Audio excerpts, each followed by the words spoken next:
It is 12:34, colleagues. I want to suggest that we start. I think we have around 19 participants. So let's start. So my name is Witumelo Mashilo. I'm the head of the Capital Project Appraisals Unit in GTAC, for those that may not know me, and I would like to welcome you all to this webinar. Today we are talking about the Renewables Energy IPP program, a success story, I suppose, in the procurement of energy, and it gives me a great pleasure to welcome Lelani Swart, who is representing Bernard, the head of the IPP office, who unfortunately will be delayed, I think, in joining this session. And the colleagues from the IPP office are here to talk to us and share with us what makes the program work, the lessons learned, and what the future looks like from their perspective. I'm also delighted to welcome Zoe, who is the head of programs at the DBSA, who will share with us his insights on whether PMOs, or what I call REIPP type structures, effectively special dispensations, whether they are replicable, elsewhere in the economy and under what circumstances. And I think, these are timely conversations because government wants to expand and accelerate the pace at which it develops and delivers infrastructure. And ours here is to learn, is to engage constructively with the issues and internalize how we can use the knowledge and insights to change the status quo. And in the interest of time, we will have the presentations by Lelani and Zoeli, one after the other, and thereafter we will have an open discussion. If you, during the presentations, if you have questions, please feel free to post your questions and comments in the chat, and we will just deal with some of these perhaps before we go to our open discussion, provided, of course, that it is a clarity-seeking question. And just in terms of the housekeeping rules, your microphones, I think, when you join the session, are automatically muted. So you will have to unmute yourself during the open discussions. Of course, before you do that, please use the raise hand function, and I will recognize you and allow you to ask your question or make a comment. And for those that are able to switch on their videos, when they want to speak, feel free to do exactly that. Of course, it's not a must. So if you're not comfortable, by all means, you don't necessarily have to do that. Without further ado, let me hand over to Lelani. Lelani, over to you.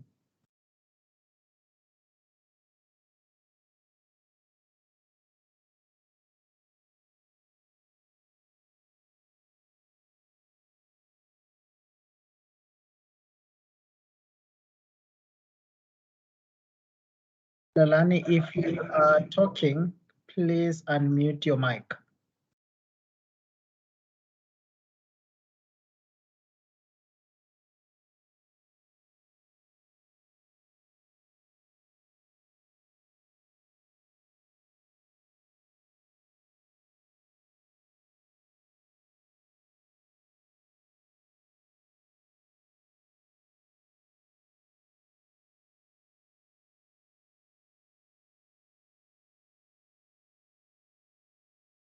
Lelani, can you hear us?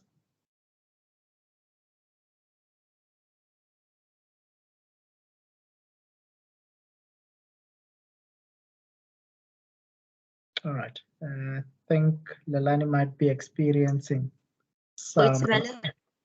Yeah, I think maybe she just needs to switch off her camera and then just come in. It looks like she was frozen. somebody put in the chat. Okay, that's fine. Let's just give her a minute or two.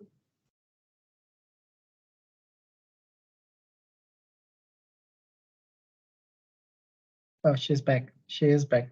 Leilani, can you hear us? I am so sorry. Our connection here at the office is very, very murky. So I hope everybody can hear me. Loud and clear. Thank you. Let's hope I keep on. Just let me know when it is showing up on the screen. Is it doing anything? I'm sorry. Technology is not in my favor today, it seems. There we go. I hope you can see the presentation. We can't, Leilani. Would you like me to assist? Anita, please, if you can from your side, it might just be the signal. No problem. That the office. Thank you. I'll try and switch on my camera as well. Thank you, everyone. And thank you, Boitumelo and the team for the invite. It really is a pleasure always for the IPP office to share a bit of the lessons that we have learned in the past, probably 11 years now that we've been operating, which is quite a feat. And we've always enjoyed just sharing those lessons and having discussions about how these types of programs are implemented. Thanks. Next slide. I'll just very quickly cover the background to the IPP office, just how we are established, how we operate, and then from there on move a bit to the actual procurement model. So in terms of how we implement the procurement program and the other mandates that we also have. And then after that, just looking a bit at the achievements and the lessons learned. Thank you, Anita. It's not, doesn't seem to be moving. Goodness, it looks like my computer's frozen. I'm so sorry. That's okay. I will, in the meantime, just quickly run through. So we have a mandate that has actually is quite a key implementation mechanism in South Africa's energy transition landscape. The IPP program was initially started as a result of the supply challenges that we experienced in around 2008, 2009. And at the time, the decision was taken, the Intergovernmental Committee sort of looked at all these challenges. And thanks, Anita, you can move two more slides. This interdepartmental committee then looked at the various challenges involved and decided that there was a requirement to have a specialist technical team look into the procurement of new generation from the private sector and how that could be run and how those types of procurement programs could be implemented. Based on obviously the generation that was determined by the minister at that stage under the IRP 2010. We can move to the next stage, next slide, sorry. And in terms of, still not moving. In terms of the MOA and— I'm so sorry, Leilani. I have no idea why it just keeps on freezing. Sorry, but we can share the slides with everybody afterwards as well. So in terms of the how the IPP office is set up, it's set up in terms of a memorandum of agreement, a tripartite memorandum of agreement, which is between the Department of Mineral Resources and Energy, the DBSA and National Treasury. And each of those parties have a very specific role that they play. The Department of Mineral Resources and Energy is— Amanda, please help. is the mandate owner. So they they take all the decisions around the IPP procurement programs, and they assign the implementation of the IPP program then to the IPP office. In terms of National Treasury's role, and we will go into this in a bit more detail, but just at a high level, the National Treasury, they are the mandate holder in terms of Treasury control and ensuring that the public sector procurement practices are compliant. They also manage on our behalf through GTAC the IPP account, and we will look in a bit more detail at how that account is managed.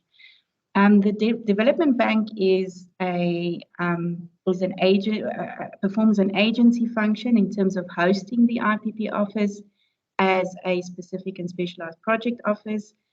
We are not a separate juristic entity, and therefore we do rely on the DBSA to provide various support services in terms of the procurement of goods and services, and all our employees are also contracted through the DBSA. And these three parties have set up and established a joint implementation committee, and that committee functions as a de facto board to the IPP office that provides that necessary governance oversight in terms of the IPP office itself, in terms of its internal controls and so on, and its governance, as well as around program implementation. And in terms of the mandate, just to also be very clear about the mandate of the IPP office, we are there to facilitate and deliver the IPP program objectives on behalf of the government. So those objectives are to enhance the private sector participation in electrical power generation, and then secondly also to contribute to broader national development objectives. And we'll also look a bit at what those objectives are. We provide procurement management services, we provide monitoring, evaluation and contract management services in respect of those PPAs and implementation agreements that are signed up. And we also provide general energy advisory services to other entities as well as the department. And that mandate itself is a legislated mandate. So we obviously receive our instructions and our mandate from the department through the ministerial determinations that are issued in terms of Section 34 of the Electricity Regulation Act, as well as the new Gen Regs. And those ministerial determinations are issued with concurrence from NERSA. So our responsibility is to then implement whatever that mandate is. I am on slide 7. Thanks, Anita.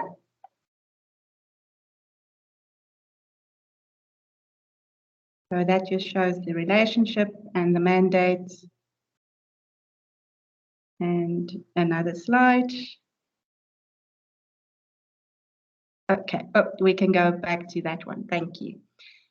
So in terms of the IPP office role, we've set up what we would like to think is quite a valuable national asset and a very unique private sector infrastructure investment model.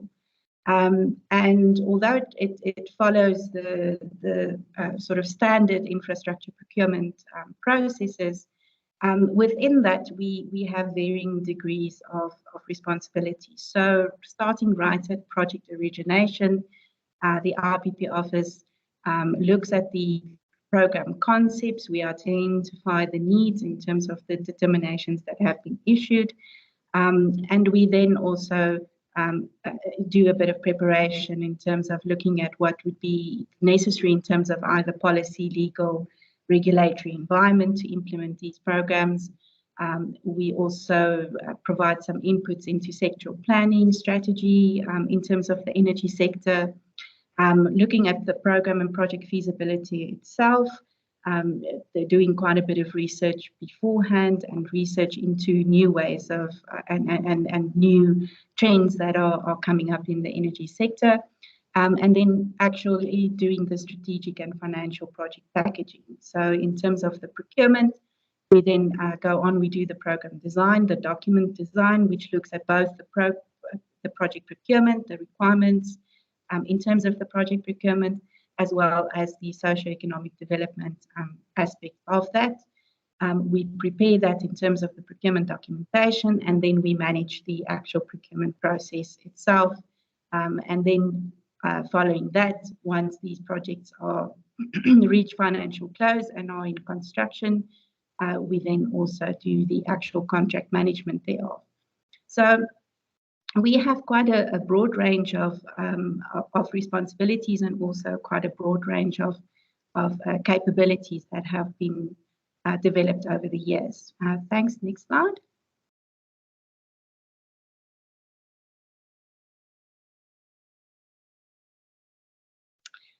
So just to look a bit at the setup, so we function very much at arm's length, although our mandate is from the department.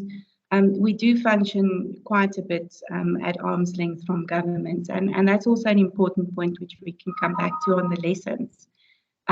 So although we are not a juristic entity at the moment, there are processes underway to actually look at the institutionalization of the office within the broader energy sector context, and we're all quite aware of what's happening around Eskom and the broader energy sector, and also sort of looking at the municipalities being able to procure their own energy. So there's quite a lot happening in the energy sector, and there is a process underway to also investigate where exactly the IPP office positions itself over the coming years.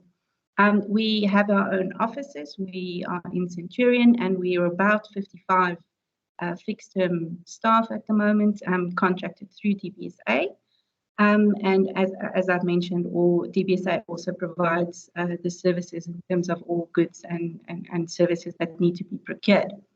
The DMRE, being the mandate holder, they take all the decisions. So we will recommend to them in terms of the IPP procurement processes, the procurement documentation. We'll prepare, we'll recommend that. We will run the evaluation process. We will then recommend preferred bidders. But at the end of the day, the department takes those final decisions. And then also quite interestingly, which is I think quite different from how other similar offices are set up, the IPP office is audited as a separate entity by the Auditor General. And we are also, all our procurement bid windows are also audited separately once they reach financial close.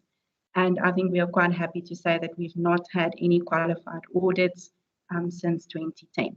Our audited statements are, however, annexed to those of the department and presented to Parliament. Thanks. Next slide. Now, this is quite an important point as well, which I think makes us quite distinct from other types of programs. We are self-funding, so that means that we are not reliant at all on any budgetary support from the fiscus. So our procurement documents provide for revenue to be generated through bid registration fees, through development fees, which are paid by the successful bidders at financial close.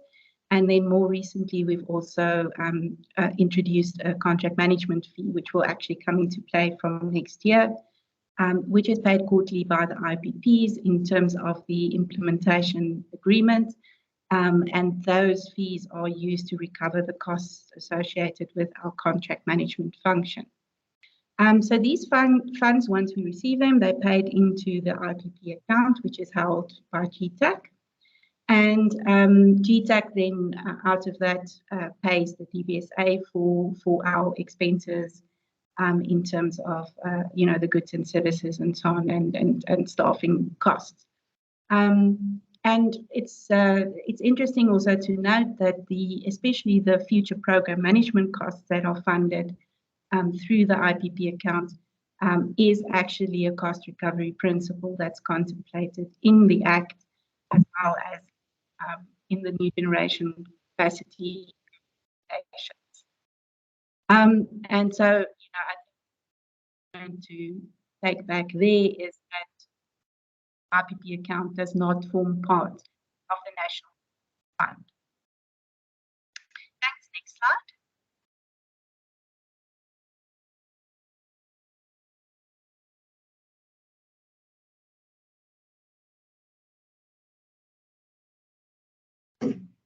Leilani, I am on the next slide. I don't know if you can see.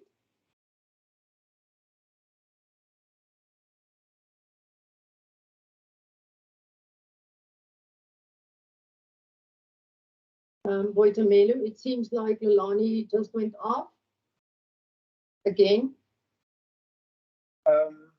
Let's just try and, yeah,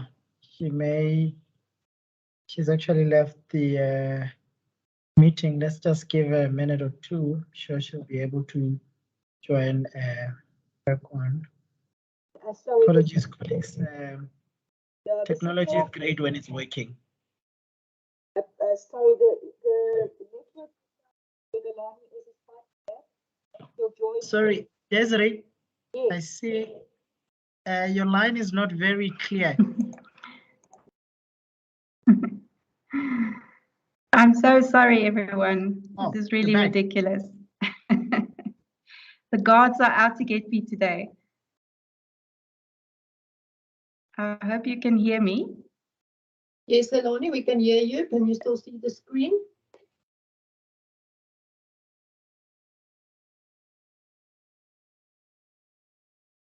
Looks like she's leaving again. We've lost her.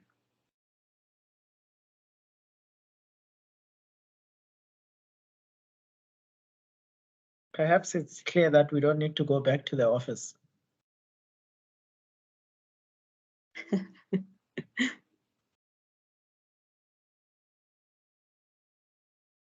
Apologies, colleagues. Let's just give another minute or so.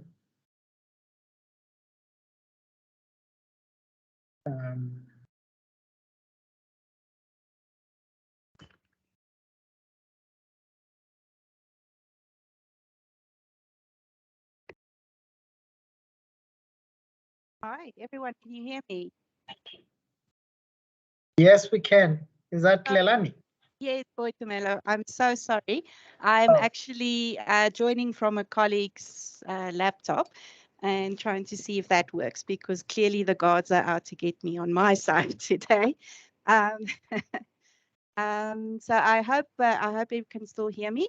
In terms of the advisory and cost-cutting services, so as I mentioned, the IPP office has quite a broad range of capacity that it's built. So we have a large program management unit that manages that whole conceptualization, design, and procurement process. We then also have the contract management unit, which does the contract and compliance monitoring. We also employ quite a number of specialists, internal specialists. They are responsible for the sort of legal, financial, infrastructure, finance, technical, and economic development disciplines. And then quite another important point is that for each bid window, we appoint independent transaction advisors through the DBSA, and they are there to firstly provide specialist input and review of all the RFPs, the procurement documentation. And then secondly, we also appoint an independent evaluation panel, which is quite important to maintain the independence and transparency of the process. And we then also, that same evaluation panel is then also part of the process right up to financial close. In terms of cross-cutting services, I'm not going to talk too much about that, but that is basically the support to help us maintain the secure and restricted facilities in terms of the evaluation center and record keeping. Thanks. Next slide. And next one. So just in terms of for the benefit of those who don't understand the context of the energy procurement, like I've explained, if we start there from the top left corner, the new generation is identified in the IRP, which goes through a whole public consultation process. From there on, the Minister of Energy then makes those determinations. The determinations actually specify who must procure the energy as well as who must buy that energy. And so in terms of the IPP programs that we've had to date, the DMRE has always been identified as the procurer, and Eskom has been identified as the buyer. And that might now change in the future with municipalities also being allowed to purchase their own electricity from IPPs. The DMRE then gives the mandate to the IPP office, and we procure. And this point down below is quite an important one, which we'll explain. What we procure is actually electrons. So we do not procure infrastructure, and that is quite an important distinction in terms of other infrastructure programs. And then from there, the IPPs then enter into the PPA with Eskom. Eskom is the guaranteed off-taker for the electricity at an agreed price as well, which is part of the agreements that are signed. And then Eskom actually manages the transmission and ensures that they recover their costs, then associated costs through the tariff, which is approved by NERSA. Thanks. Next slide. So this is the important point about procuring electrons and not the actual infrastructure. So an IPP is essentially a company that's established. It is a consortium. It's got a range of shareholders. They could include Black industrialists. They could include other South African shareholders, community trusts, foreign shareholders, and then obviously also the developing company. The community representation is also assured through community trusts. This has also been quite a unique a way of ensuring broader ownership of these projects. So what does it mean when we say we're procuring the electrons? It means that the IPPs actually provide, they take all the risks and provide all the funds, essentially. They provide all the funds for construction operation. They bear all the construction site risks. Any delays or cost overruns are for their account. It's not recoverable through Eskom. They also commit to a specified date on which they will achieve commercial operation. If they're late at all, they start to be penalized for that. They manage at own risk the operation of the power plant. So all overruns, any cost overruns, any maintenance issues are for their account, and it's also not recoverable through the tariff. And I think what's also quite different to other infrastructure projects, once they start producing power, is actually when they can start recovering their investment. So as opposed to other infrastructure projects where you start paying from day one, this is not the case for IPPs. They also, as we've mentioned, they charge predetermined and predictable prices, and they carry all the risk if there are reduced revenues, for example, if the project is not operational or produces less power. And then, as we've already mentioned, they also commit upfront to very specific targets in terms of economic development and socioeconomic upliftment. Thanks. Next slide.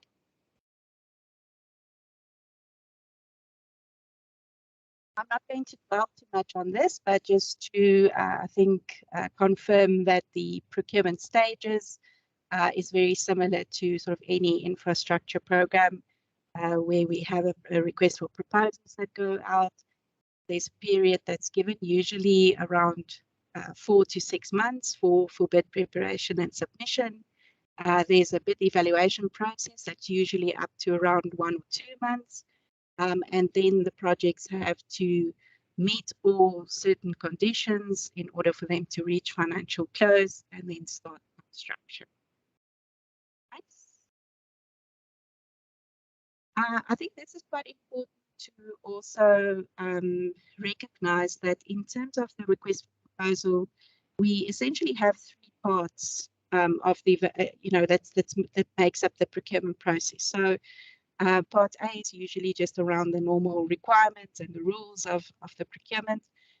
Part B is quite a big part of the process, and it means that we also do a pre-qualification process. So as part of the evaluation, we look at the various qualification requirements, legal, land permits, environmental permits, technical requirements, their financial models, and what they have proposed in terms of economic development. And then once all those projects are qualified through Part B, then move on to Part C. Part C is very much driven by the exemptions that we are given in terms of either the PPPFA or other requirements. So in the past, historically, it used to be 90% price, 10% economic development commitments, but that obviously depends on what we receive from National Treasury. Thanks. Next part. This is just to demonstrate the evaluation process again, and I think for us also to stress, this evaluation is conducted in a highly secured environment, and as we've mentioned, also by an independent evaluation team. One of the very specific disciplines that we procure in that independent evaluation team is also a governance transaction advisor, and the role of the governance transaction advisor is to confirm that the whole process is compliant, that we are meeting all the regulatory requirements in terms of PFMA and in terms of the RFP requirements.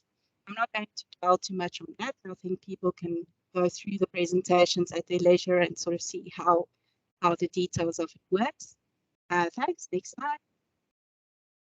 And this is just also to show the non-negotiable agreement. So what that also helps to do is to provide full transparency in terms of the terms and conditions that are required of the IPPs going forward into the 20-year or 30-year, however long the period is. I'm also not going to dwell too much on that. I think people can go through the details at their leisure there. Thanks. Next slide. Again, this just specifies what exactly is involved in that contract management and compliance monitoring role. There are 2 elements to that: the contract management, which is actually deals with the sort of contract queries, change requests that come up, and DMRE then exercises that authority to approve all the necessary changes there, and contract management or contract amendments are made, and those are then signed off by either the department or Eskom. Eskom essentially manages the power purchase agreements as the single buyer, but we do help to facilitate that process. In terms of compliance monitoring, this is very specifically linked to the implementation agreement that is signed with the Department of Mineral Resources and Energy. The IPPs have to report quarterly on their performance. Actually, annually, they come up with plans in terms of how they are going to roll out their ED and SED programs for the year, and they have to report on that quarterly. And we then undertake quite significant audits to ensure that they actually are compliant and that they are meeting the requirements. Where they do not meet those requirements, they are actually penalized, and they accumulate a number of termination points. And of course, if those termination points reach the saturation, then these projects can actually be cancelled. We have not reached any of that with the projects to date, I think projects have been quite good at ensuring that they are compliant.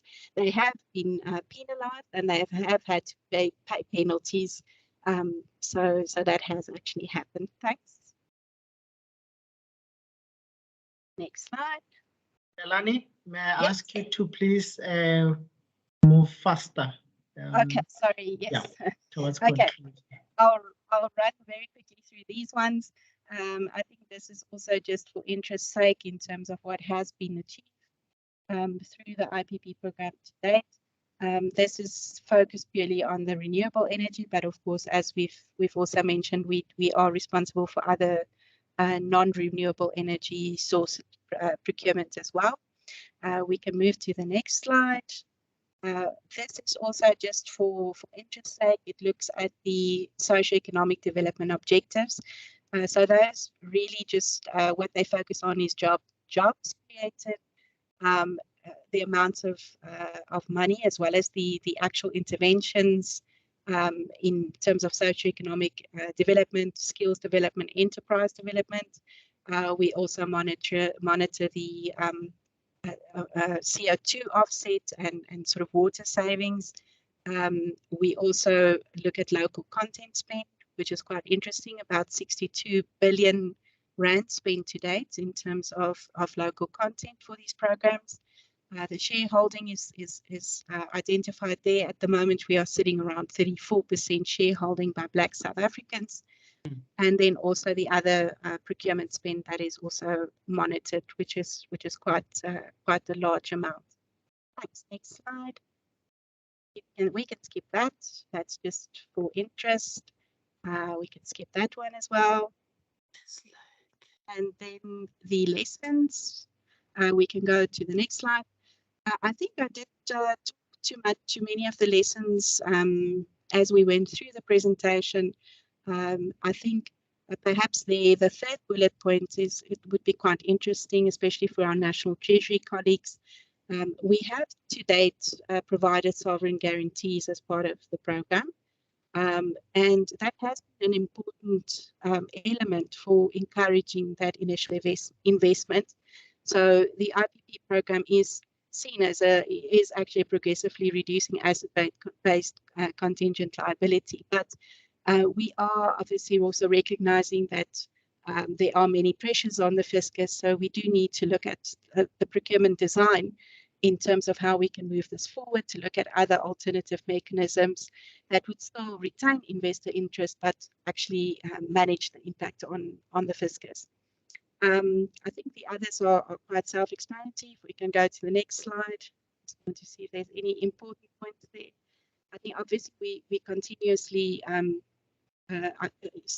identify the right design to suit the environment and the requirements. And I think that's also quite important in a government context to have that flexibility. We've spoken about the tender documents, and I think we've spoken about the development requirements, the socioeconomic. I think that's it from me. Thank you. And apologies for all the breaks and the challenges. Great presentation, and your apologies accepted. Zweli, can we quickly go over to you before we start with our question and answer session?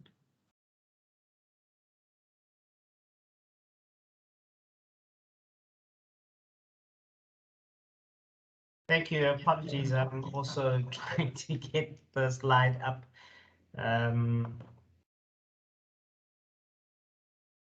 Okay, great. I hope everyone can see the slides.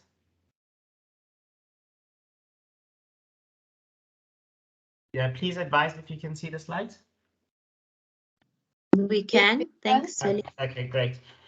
Thank you, Delani, for that presentation. I think it's really a good segue into what I'm going to talk about, which is essentially an overview actually of the programmatic approach that we look at DBSA. So if we look at the entire value chain of infrastructure development, we normally look at planning, preparation, financing, construction or building, and then there's maintenance afterwards. And what you find a lot with a lot of projects that are prepared or projects that are implemented, there's normally one of two of the stages that are either left out or they're poorly done. And we honestly believe that for you to have infrastructure programs that are successful, for you to have infrastructure projects that deliver on the initial objectives and outcomes that were set out at the beginning, you cannot leave out any of the stages as depicted here. And those are quite important that we actually are able to deliver on all of that. What we've realized in project preparation within the DBSA is that there are key challenges that exist in preparing projects, or rather in funding projects. And what we found is that there's either lack of package projects that are out there, which we try and solve for. And the other challenge that we've seen is that there's sometimes lack of capacity from the departments or state-owned entities or from private sector projects as well. So one of the things that we try and do is to find solutions for that. Then we also find that there's also difficulty or lack of capacity in implementing large infrastructure programs and large infrastructure projects due to the complexity of those projects and the interrelatedness of programs and planning around all of that. We find that there's a lot of challenges around that. We also find that there's limited funding for project preparation in terms of bringing projects from concept all the way to a bankable stage. And these challenges are not limited to just South Africa. We've noticed that these are the challenges that we see throughout the continent with projects that we normally look at. And in addressing this from a DBSA perspective, we've looked at the project preparation division and we've tried to structure ourselves in a way that kind of covers the value chain as I showed earlier on. And we've got the infrastructure planning unit, which essentially does all the planning for municipalities currently. And what they do is that they assist them with creating long-term infrastructure plans, also assist them in prioritization of the infrastructure projects that come out of those plans, and also assist them in moving those projects to their budgeting process so that they can then be implemented. We also then have the project development support unit, which essentially does the preparation on individual projects. And this is quite important in that the two work hand in hand, the infrastructure planning and the project development unit. And that's so that the projects that come out of the planning phase can essentially then be prepared properly so that they can attract the right kind of funding as well. We then also have the program development unit, which I'll spend quite a bit more time talking about today. But the reason for that is essentially to address complexities that we find in delivery of infrastructure projects, and also especially large complex projects that we see, and also large complex programs as well. We also then have the climate and environmental finance unit, which is essentially there to ensure that whatever project, program, or infrastructure plans that we prepare will always take into consideration climate and environmental issues and ensure that there's mitigation and the sustainability issues that are considered in whatever programs and plans that we essentially do. So if we come to programs, right, the biggest thing that people always ask is, so what is a programmatic approach versus looking at projects as a whole? So from a programmatic approach, we believe that it's an overarching vision for change that is best achieved through a series of interconnected projects under one common objective, and the anticipated results are more than the sum of its components. What we have seen in the past in South Africa a lot is, well, not just in South Africa, but also in the continent, is that a lot of projects which are meant to have a common objective, which are meant to have a common impact, tend to not have that because they are all implemented on an individual basis. And what you find is that the benefits of the projects then collectively do not add up to more than what they could actually provide. So we try and see, how do we consolidate the outcomes from each project? How do we consolidate the work that's done on each project, the learnings from the projects, and the impact that comes out of that, so that you can actually have a greater impact from the projects that you see? So the biggest differences that you find between programs and projects is that programs focus on delivery of outcomes, whereas projects focus on the delivery of outputs. And that's because a program would essentially have multiple projects underneath it which deliver on the outputs, but a program has an overarching outcome that it wants to achieve, to deliver on.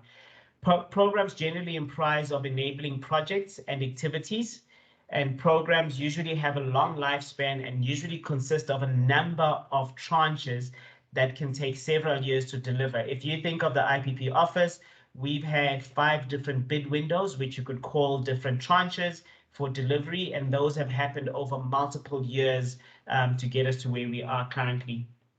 And programs are normally more complex and provide an umbrella under which you have an environment that enables for projects to thrive and can also coordinate the delivery of the individual projects underneath that as well. So what are the challenges that we see, which are essentially addressed by the programmatic approach? One is we have capacity challenges with departments, government departments and SOEs. So one of the biggest challenges is how do we address the capacity issues? And the programmatic approach does essentially provide that ability. Secondly, it's the value for money. As I mentioned earlier on, a lot of the times projects are all prepared and implemented on an individual basis, and therefore you don't have any cost efficiencies, an ability to pilot and then scale up, ability to have complete value for money in terms of efficiency in cost spending. There's no economies of scale that you can have when you're doing it on an individual basis, and therefore the programmatic approach tries to solve for some of those challenges. Also, in terms of cross-learning between the different projects, what we find is that we tend to reinvent the wheel with every single project that we do, because the learnings from the one project never translate to the other projects when those projects get implemented. And we find that when you're doing it on a programmatic approach, the learnings from the one set of projects will always then carry through to this next set of projects. If you think of the IPP office that we had a presentation on earlier, if you think of the first bid window that we had versus the bid window 5, if you look at the efficiencies that you've seen across from the first one to where we are now, if you look at all the learnings that have pulled through from the first one to where we are now, and also most importantly, the improvements that have been implemented from those learnings and how that has actually created efficiency, not just for the IPP office, but for the markets as well as the funding institutions, as well as the different developers, has really pulled through because of the programmatic approach that we see. The other challenge that you have is that you also have inconsistency in delivery, and you get a lot of bespoke, uncoordinated implementation models. To get rid of that, when you're doing it on a programmatic basis, you have better coordination, and you also have standardization in some way or form, either through the documentation process, through the procurement process that you use, and in some cases through the design methodology that you would also use, and in terms of standards that you would also insist on each project that forms part of that program as well. The ability to monitor and report on the global impact that the project would essentially have, or the program would essentially have, that's also quite a challenge that we see with a lot of projects that are delivered individually. You are not able to get the full impact of the different projects when you put them together. And also, most importantly, is that the monitoring of those projects is also lacking in a lot of times. So we're not able to quantify the benefits of those projects. We're not able to see exactly what the impact is. And from a programmatic approach, you're able to solve for that. And obviously, the biggest one is funding challenges, both for preparation as well as implementation of projects.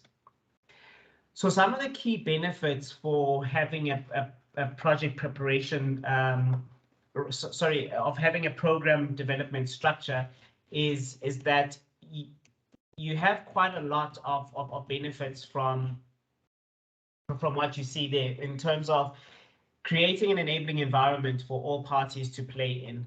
Secondly, creating a structure for project preparation on each of the different projects that you have, and being able to have a structure where you're able to standardize the way that things are done. Even on the project preparation side, you'll be very surprised at how, depending on who you speak to, the different phases in the project preparation space mean different things to different people. So by doing it on a programmatic approach, you standardize that. You also ensure that the preparation is done to the right standards and the right quality that you would need to be able to attract private sector, or in the case that you're not using private sector, to be able to put forward quality appraisals and quality documents to National Treasury for funding considerations as well. So that's what helps with that.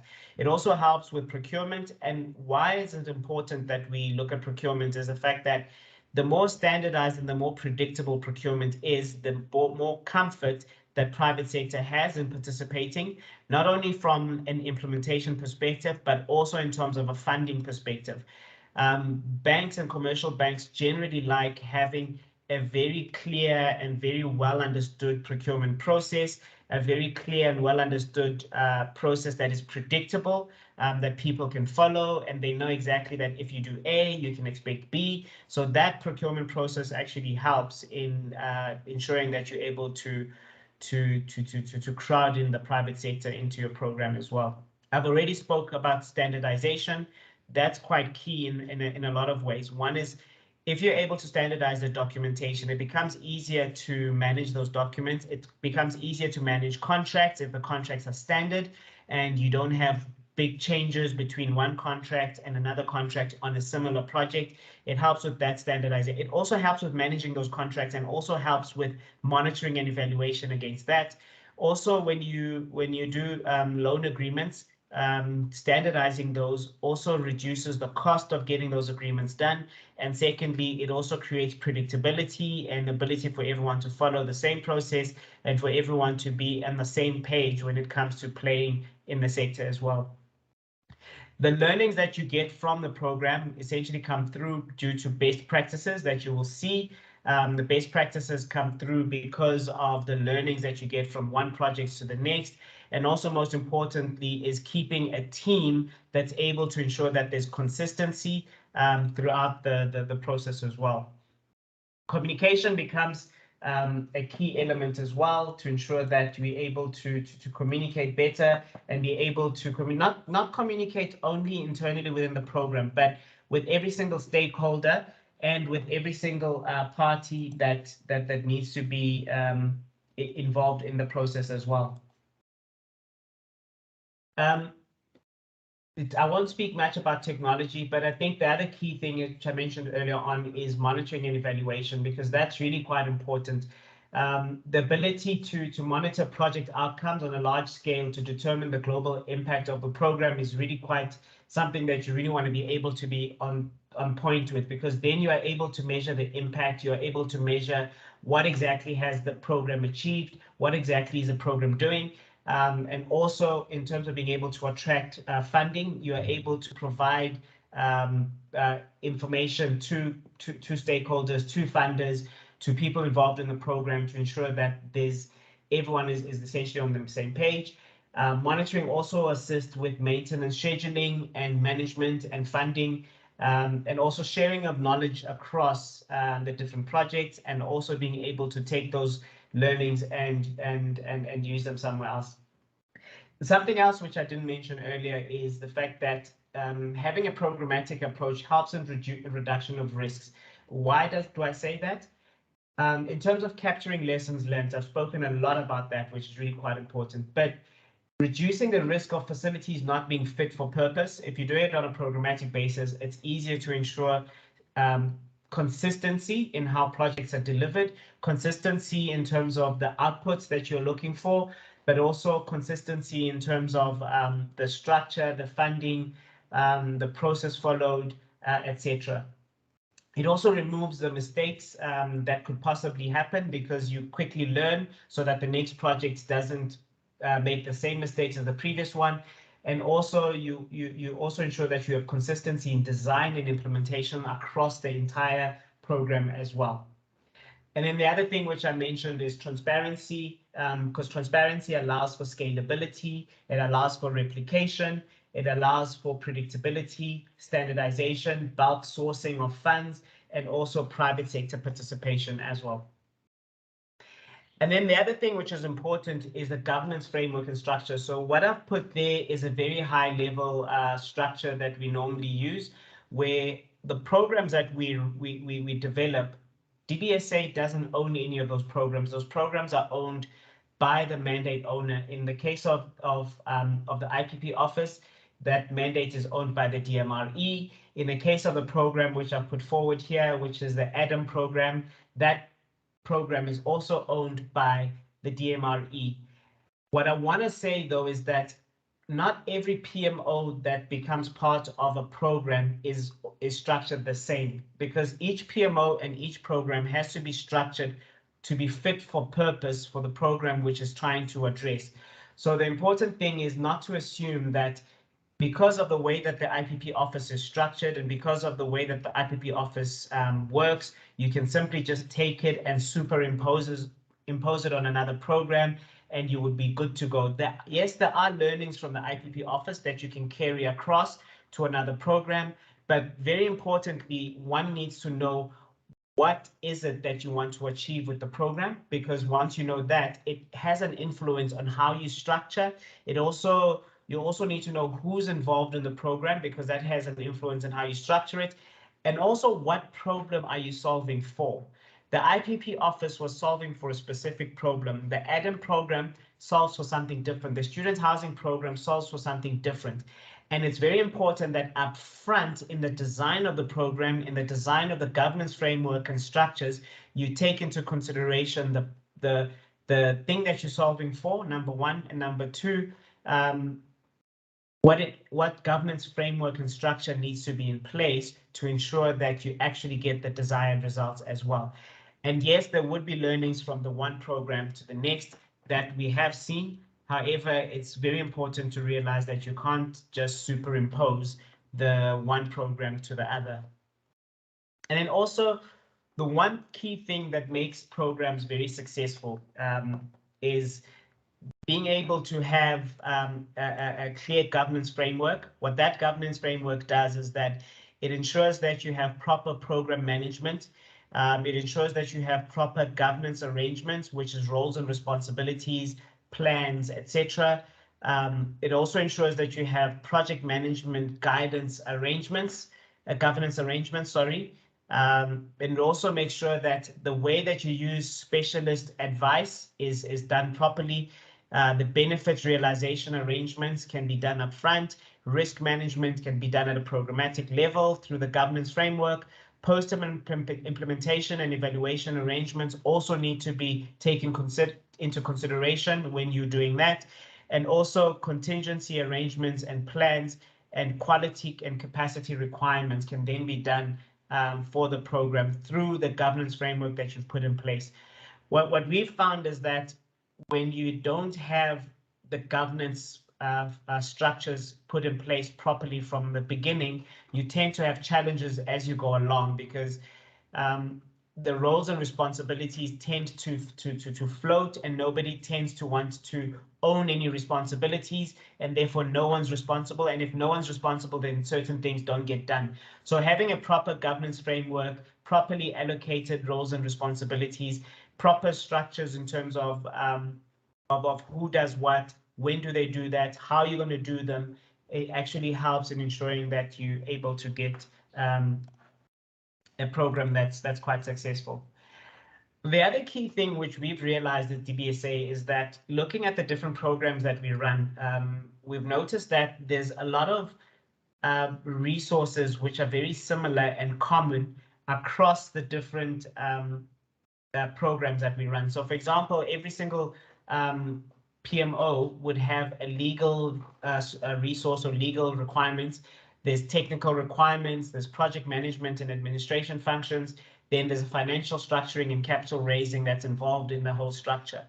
And we've been toying with the idea of figuring out how do we better use resources between PMO structures that we have. Yes, each PMO is ring-fenced for a certain mandate and for a certain function, but there's a lot of common uses in terms of common resources that you use, and we've been trying to figure out what's the best way of ensuring that those resources are used adequately, and also that there's cross-sharing of those resources across the PMOs, so that you can actually have the learnings, and also you can reduce the cost of the PMOs as well.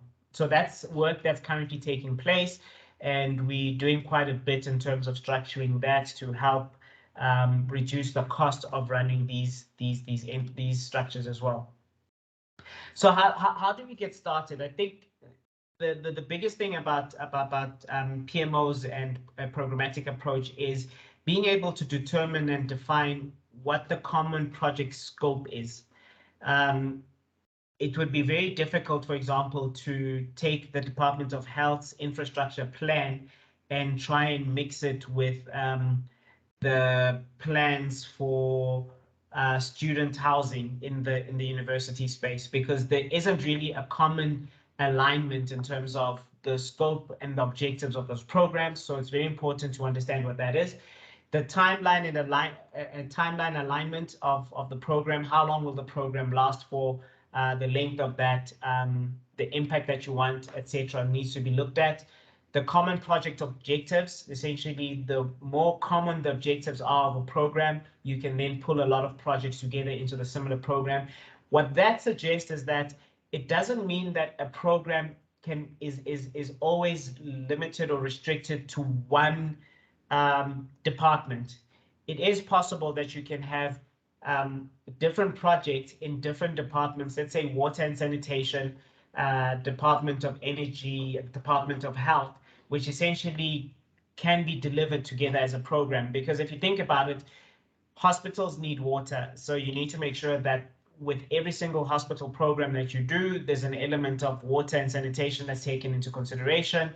There's an element of providing power to the facilities as well. So those are some of the things that you would look at, infrastructure projects that need to take place to enable the other projects. So those would be the common objectives that you'd want to look at. And also supporting common capacity needs, where you have similar resource requirements, etc. You can also see how you can put that into a program as well. In some cases, it may be a large infrastructure project with a common site. One such program which we're currently working on is the one-stop border post. There's multiple requirements, common sites for each of the different border posts, and you can essentially see how you can structure that as a program as well. I mentioned the importance of program length. We know, for example, the Department of Health has a 10-year infrastructure plan, which essentially says how long they intend on building the infrastructure that they currently have. That you can do on a programmatic approach. You have student housing that doesn't necessarily have a length per se, but it has a targeted quantum of infrastructure that they want to put in place over a certain period of time. And that then also informs some of the information that goes into your program. When you look at the complexities of delivery, that also then suggests whether you can lump things into a program or not. Multiple stakeholders for delivery, complexity in planning, and overall funding requirements and affordability. So those are some of the key things that you look at up front when you're looking at structuring a program, and when you're trying to decide whether something should be a program or not. What I also want to say is that not every infrastructure project or plans need necessarily be implemented on a programmatic approach. There are some that need to be and some that don't necessarily need to be, because they're not as complex, or they don't have a long lead time, or rather a long period for implementation. And it might be that it's something that's easy to accomplish, and there isn't a real challenge or a need to find a solution around those as well. So what are the key things that make programs successful? One is having a clear mandate and desired outcomes from the owner of the program. One thing that we've realized with the IPP office, the reason it's been so successful is there's a clear mandate as to what the IPP's role and function is. And there's a clear governance structure that exists within the IPP office framework. So we've got like Lolani said earlier on, we've got the DMRE owning the mandate. Then you have what we call an oversight committee, which is a joint implementation committee, which is made up of DBSA, the IPP office, and National Treasury. And then you have the IPP office as the PMO, if I can call it that. And what we've found is that because there's clear mandate coming from the department to the oversight committee to the IPP office, it ensures that there's better success, there's cohesion in terms of how we work together, there's cohesion in terms of the expectations and the outcomes that are expected. So everyone basically works together in alignment to reach a common goal. So that's something that really works quite well. I've already mentioned the importance of having a clear governance framework and structure to oversee the work of the PMO. That's really quite important because that's how you ensure that targets are met. That's how you ensure that budgets are implemented properly. That's how you ensure that planning is done properly, that you can monitor the planning, etc. That's quite important.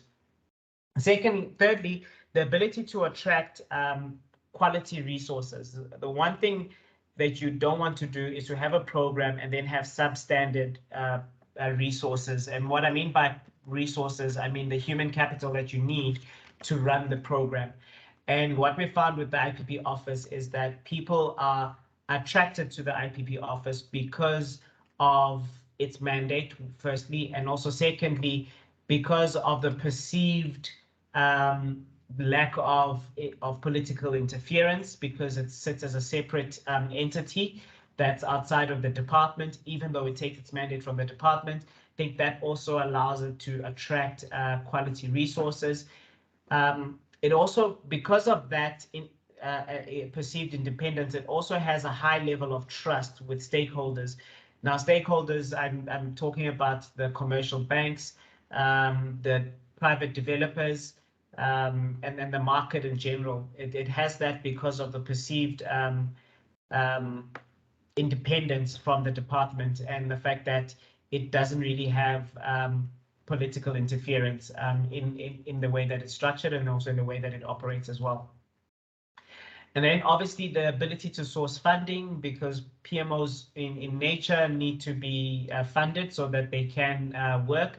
The IPP office has a very good model where there's a cost recovery that they do from the different projects that get implemented under the program that ensure that there's sustainability in the program and that the program is essentially able to exist for quite some time. We also have efficient monitoring structure. That efficient monitoring structure is not just for reporting purposes internally to the mandate owner, but it's also a structure that ensures or gives comfort to lenders as well in terms of implementation and delivery of the programs. Also in terms of the progress on the construction, for example, the progress on the PPAs that are structured, etc. So that creates that added assurance and that added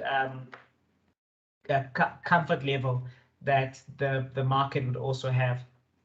And then something that also works well is a dedicated team that focuses on the work of the PMO. What we find is when you try and implement a PMO where you have staff that works some time on the PMO and the rest of the time on other functions within the department, we tend to find that there isn't much focus in ensuring that the PMO actually operates efficiently, and therefore we find that dedicated resources for PMOs actually ensure that you have better structure and better efficiency and better success.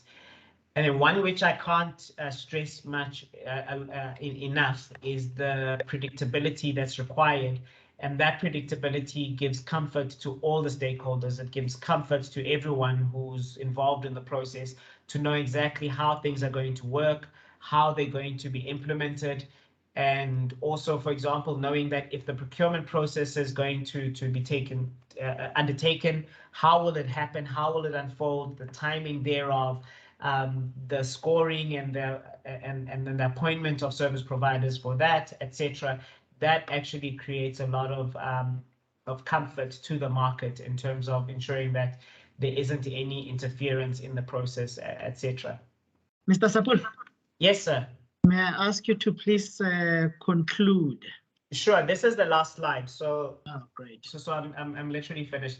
So the last thing obviously is clear and sound procurement strategies. What we find is that being able to implement PMOs, especially when you're looking at implementing infrastructure, you need to have clear and sound procurement strategies, which everyone understands and everyone can follow. And there doesn't seem to be any form of interference with the process. That essentially gives a lot more comfort to the structure as well.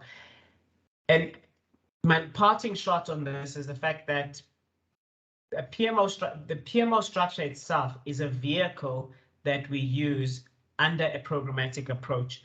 And a PMO is not necessarily a vehicle that you have for every single program and for every single infrastructure program that you do. However, in some cases, it does become important to implement that, especially when there are capacity challenges within the department, as well as the need to have independence in some way or form from the department for that required comfort levels and levels of trust that you need with your stakeholders and the market. Thanks. I'll stop there, Vitumela. All right, that's fine. Thank you very much, Zweli and Lelani, for the very insightful presentations. It is only because we have time constraints that I had to ask that you conclude faster. Colleagues, there we have it. Can we start with our round of the first round of questions for our presenters? Please use the raise hand function and we can take that. I think 3 questions per round should be sufficient. Anyone?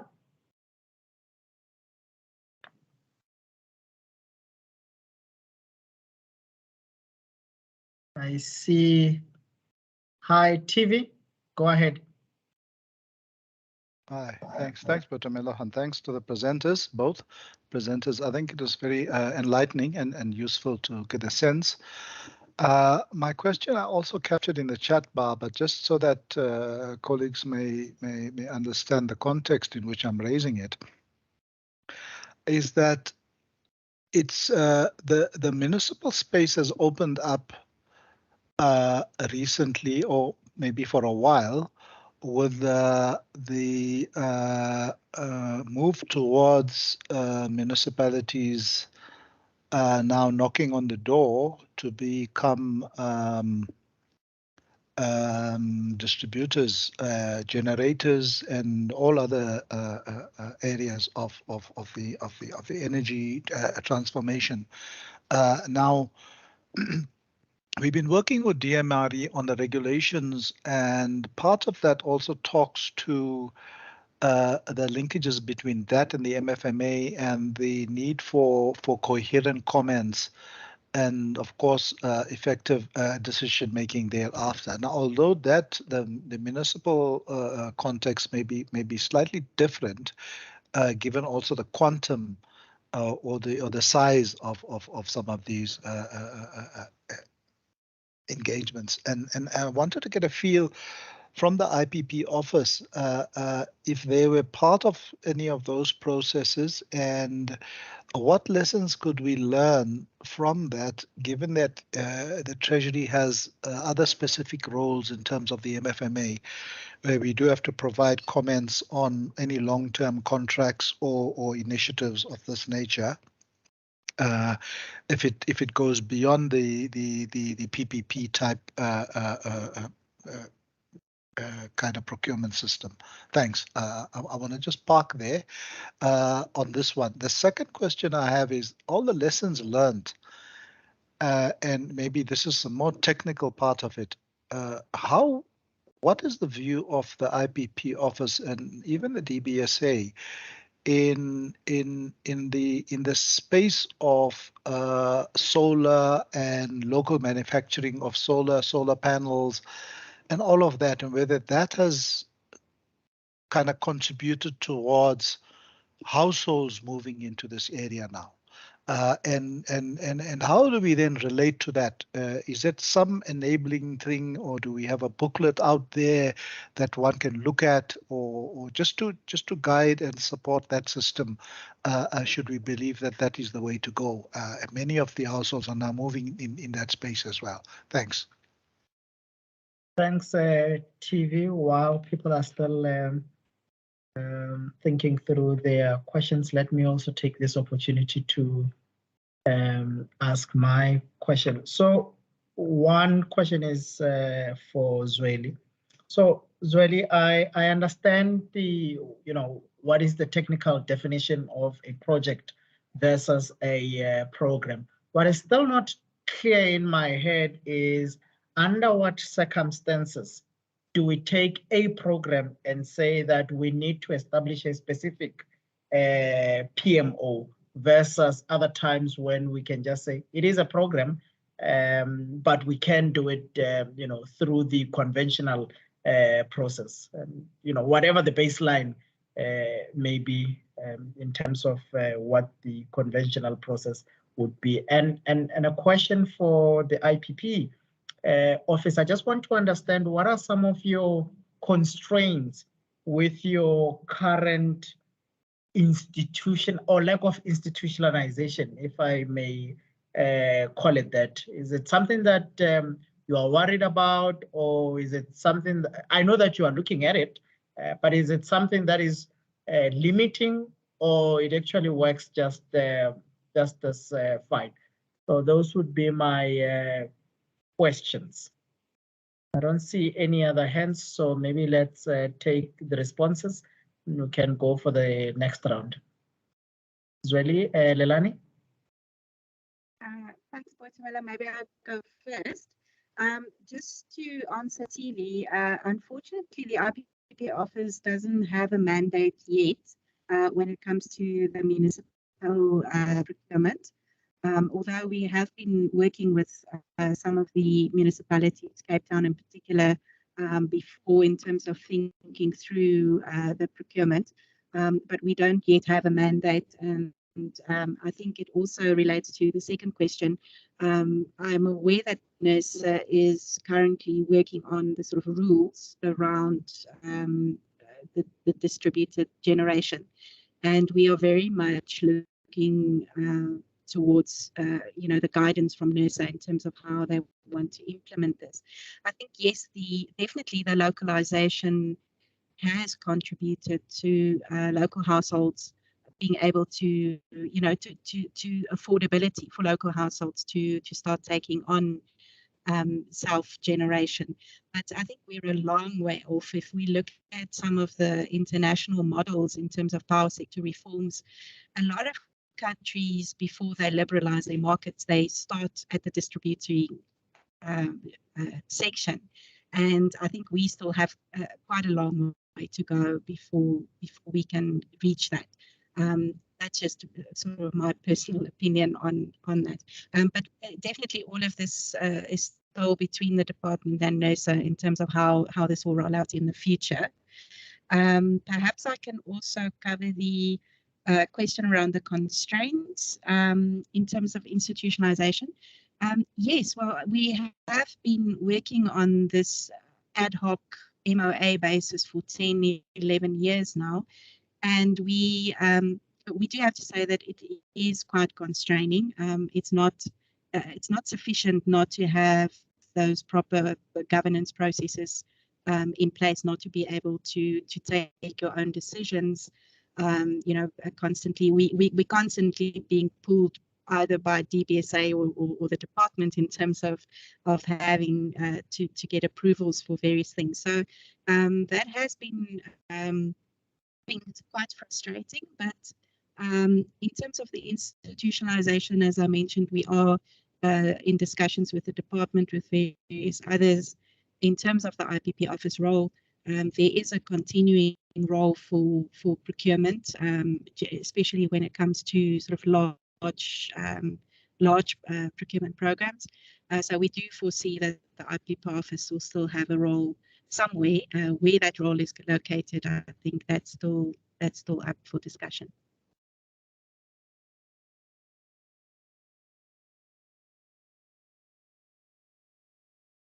Maybe I can go ahead with my response to the questions you asked.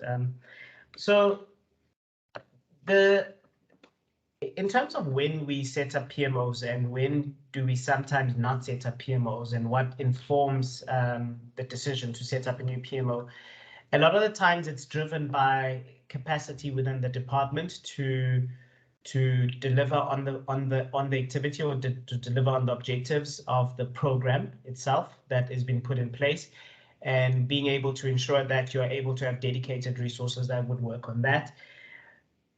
But I think the other big thing is when you're doing something totally new that needs a total rethink or looking at things differently from those projects, we then suggest that we set up a separate PMO that can then focus on that, and then that can do that. Traditionally, we've always looked at PMOs purely as consolidating and bringing together projects that are similar in nature and projects that have a common objective together. So what we've done is that we've looked at that, and then we've said, how can we bring them all together, and how can we then implement them in a very easy way, and also most importantly in sort of like a cookie cutter effect, where it becomes easier and quicker to implement because we would have done it on one project to the next. That's what we've looked at. However, that's not always enough to say, let's set up a program. And the reason I say it's not always enough is because in some departments, there are structures which are able to then implement once you've designed the program, once you've designed a way of implementation, etc., then they may be able to do it internally. But in our experience on the programs that we've developed and the programs that we've worked on, we've discovered that a lot of the departments don't have that capacity to do that. And we've then had to rely on either DBSA stepping in to play that role, or we've looked at how do we create a PMO structure that is owned by the department. By the way, I want to stress this, that the PMO is not owned by DBSA, it's owned by the department and gets its mandate from the department, but it's just a pseudo separate entity that then has a focus on delivering on the objectives of the program as a whole. I don't know if that answers, or you have a follow-up question, Victor.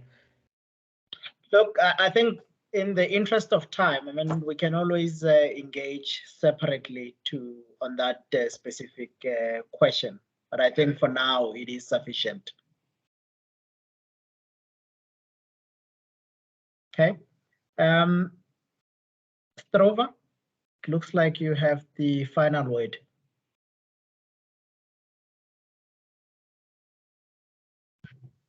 Please come in, Mr. Mahanidis. Thank you, Mr. Mashilo. Thanks for the presentation. I think my question is in the chat box, but I just want to find out from Zweli mentioned that they have set up PMOs in energy and the border posts. I just want to find out in terms of other sectors, your water, your locomotives, your roads, are there any progress there, and how far are they in terms of implementation? Thank you. Thanks, Strova. So we've set up obviously in the energy space, the first one being the IPP office, and the second one in the energy space is the ADAM program. There is a third program we're working with DMRE on, which is looking to assist municipalities that have a challenge with their debt to Eskom, particularly in helping them seeing how they can use battery storage, for example, and own generated power to kind of curb some of the penalties that they pay to Eskom to try and reduce their debt to Eskom. We also working with the Department of Water and Sanitation on a national water program, where we almost about to finalize the MOA with them, together with them and Salga. And that essentially is a national water program that currently has 3 sub-programs in it. One is wastewater reuse program, which we've already started the work on designing that sub-program with funding that we received from GCF. We also working on wastewater treatment. We're also working on water PSP model, where we're able to bring private sector into the water sector with municipalities. That's a program that's underneath the national water program that we're working on. We're working with ISA and the Department of Basic Education to put together a program for social infrastructure focused on building the schools program that we're working on. We also working on a program with the Department of Health for their 10-year infrastructure plan that they have in terms of structuring that and also assisting them in finding solutions for funding on that. We've got 4 pilots that they've considered on a PPP basis that we're looking at as a start. We also doing work on social housing. That's also a program that we started working with the Infrastructure Fund together with ISA on figuring out what's the best way of structuring that and also how to ensure better cohesion in that sector, because we find that there's so many different players and all of them are pulling somewhat in the same direction, but not at the same pace and not at the same sort of like in the same format. So we're trying to help in standardizing that and also finding solutions on how to raise funding for the sector as a whole, and also how to accelerate the implementation of those programs as well. So we are constantly looking for programs to assist with, but we only look to put together a program if there's a need and a demand based on the challenges that a department may have in that sector. So we don't just try and find a solution and then go look for a question to answer for the answer that we have. So we try and find the question first, and then we try and develop something for the department. So most of the time we are approached by the departments themselves. In some cases, we identify problems from the projects that we are trying to finance within the DBSA. We try and find common challenges, and then we try and solve for those common challenges. All right, thanks, Zweli, and for the responses, and Lelani as well. Fortunately, due to time constraints, I would just like to thank you all for your attendance and and for the inputs that you've made. We hope that you found the session as insightful as we did. We look forward to welcoming you to the next session, and I think we have another session tomorrow that's looking at water infrastructure challenges. I hope colleagues received the invitation for that. There is a feedback form that I think Anita is going to drop now in the chat. Please take a moment to complete that for us. It does help just in terms of logistical improvements, seeing where we can improve and so on and so forth. Please just take a moment to complete this, and the session is closed. Sorry, before the session is closed, the presentations that were shared today, we are going to circulate them out later today. So do feel free, that you can even reach out to the presenters. Their contact details are there. Thank you so much, and take care. Bye-bye.